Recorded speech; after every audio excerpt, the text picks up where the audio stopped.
नमस्कार।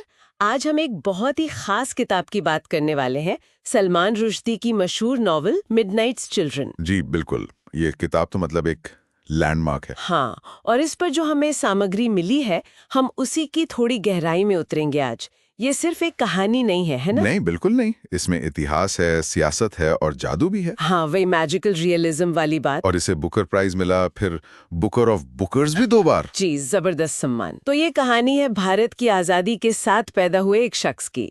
चलिए देखते हैं इसमें क्या है। हाँ, शुरू करते हैं। तो कहानी का जो हीरो है सलीम सिनाई, उसका जन्म होता है ठीक उसी पल जब भारत आजाद हुआ। 15 अगस्त 1947। आधी रात। बिल्कुल। मतलब उसकी पैदाइश ही देश की किस्मत से जुड़ी हुई है। हाँ, और यहीं से वो जादू वाली बात शुरू होती है। अच्छा। हाँ, क्योंकि वो ठीक आधी रात को पैदा हुआ, उसे मिलती हैं टेलीपैथिक शक्तियां। वो दूसरों के मन की बात जान सकता है। अरे वाह। और वो अकेला नहीं है।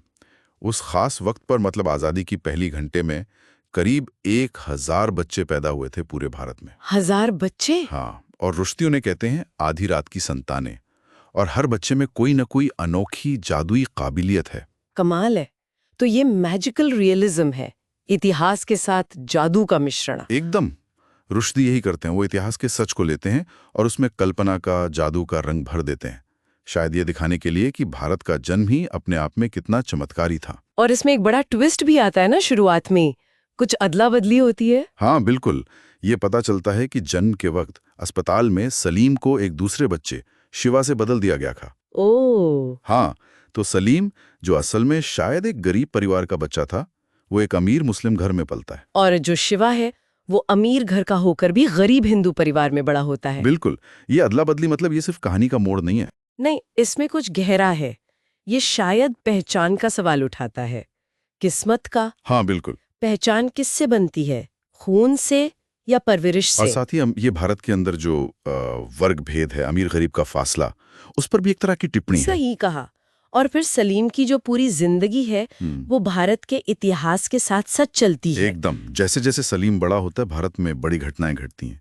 मुल्क का बंटवारा, उसकी हिंसा, फिर चीन से युद्ध, पाकिस्तान से युद्ध, और फिर वो इमरजेंसी का दौर। सलीम की निजी जिंदगी इन सब घटनाओं से सीधे तौर पर प्रभावित होती है। किताब यही दिखाती है कि एक आम इंसान का जीवन और देश का इतिहास ये अलग अलग नहीं है, ये एक ही कहानी के हिस्से हैं। और वो जो टेलीपैथी वाली बात थी, सलीम उसका इस्तेमाल भी करता है ना। हाँ, बचपन में वो अपनी इस शक्ति से बाकी आधी रात की संतानों को ढूंढता है और उनसे जुड़ता है। एक तरह का माइंड नेटवर्क बनाता है। अच्छा, ये तो जैसे नए नए आज़ाद भारत की उम्मीदों जैसा लगता है। सब जुड़ रहे हैं, कुछ नया बना रहे हैं। बिल्कुल। वो मिडनाइट्स चिल्ड्रन कॉन्फ्रेंस एक उम्मीद का प्रतीक है। लेकिन फिर क्या होता है? वो एकता टिकती नहीं है शायद। हाँ, वो टूट जाती है। बच्चों के आपसी झगड़े, उनके अलग अलग विचार, उनकी महत्वाकांक्षाएं, वो सब आड़े आ जाती हैं। ठीक वैसे ही जैसे शायद उस समय भारत में भी हो रहा था, अलग अलग दिशाओं में खिंचाव। एकदम। ये उपन्यास का एक बहुत महत्वपूर्ण पहलू है। ये दिखाता है कि वो शुरुआती उम्मीदें कैसे बिखर गईं। और सलीम की अपनी जिंदगी में भी तो बहुत मुश्किलें आती हैं। बहुत। उसका परिवार बंटवारे और युद्धों में बिखर जाता है। एक हादसे में उसकी याददाश्त चली जाती है। और फिर इमरजेंसी के दौरान। हाँ, वो सबसे भयानक हिस्सा लगता है। हाँ, इमरजेंसी के दौरान सरकार उसे पकड़ लेती है और उसकी जबरदस्ती नसबंदी कर दी जाती है। ये तो बहुत ही क्या कहें, निजी हमला है। इसका क्या मतलब है कहानी में? ये सिर्फ शारीरिक हिंसा नहीं है।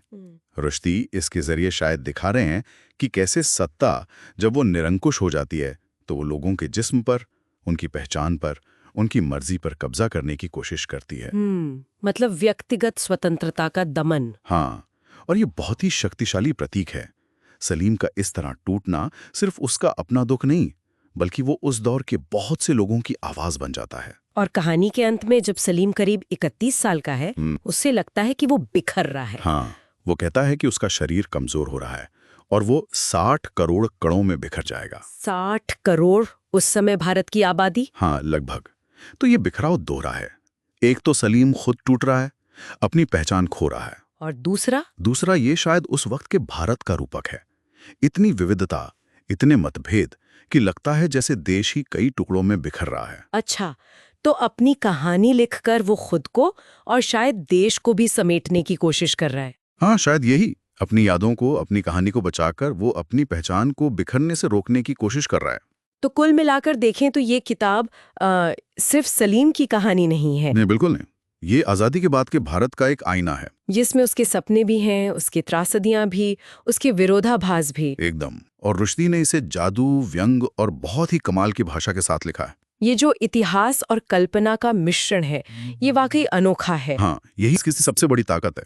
ये इतिहास को नीरस नहीं होने देता और कल्पना को सिर्फ कल्पना नहीं रहने देता।